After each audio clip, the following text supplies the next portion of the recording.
Well, here's a tip for you, YouTube. Uponor PEX. If you get a kink on it, heat it with your heat gun here. That's all you gotta do. It'll take the kink right out of it. It'll go clear. Then it'll start clouding itself back up. We can watch the process here. Yeah. This is very good PEX. PEX A, Uponor. Like I said, you can watch it here as it cools.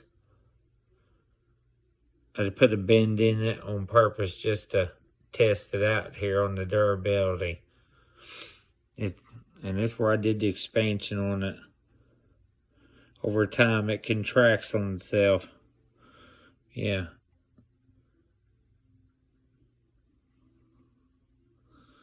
As it's cooling, it's clouding back over.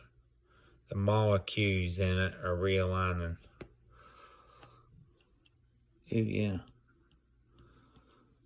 Yeah.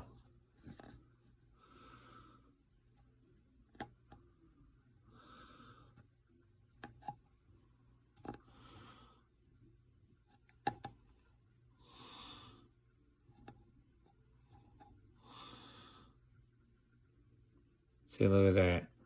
So if you're looking for a good PEX tool, I'd recommend the Milwaukee M12. I also got the M18. Like I say, use this for a lot of in-floor heating. Here's how tight the connections look on it. Don't believe the hype on other channels. Try stuff out for yourself.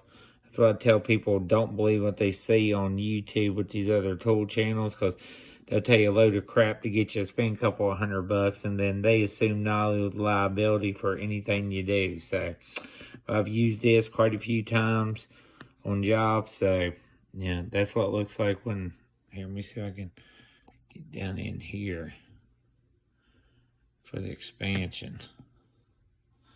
These are Uponor fittings.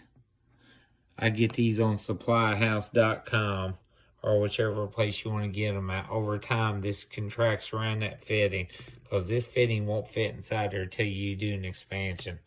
I mean, that's how thick the tubing is on it. Yeah, I recommend this Uponor PEX. Just about cool now. Anyways, that's a video for today. Everyday DIY out. Have a good day.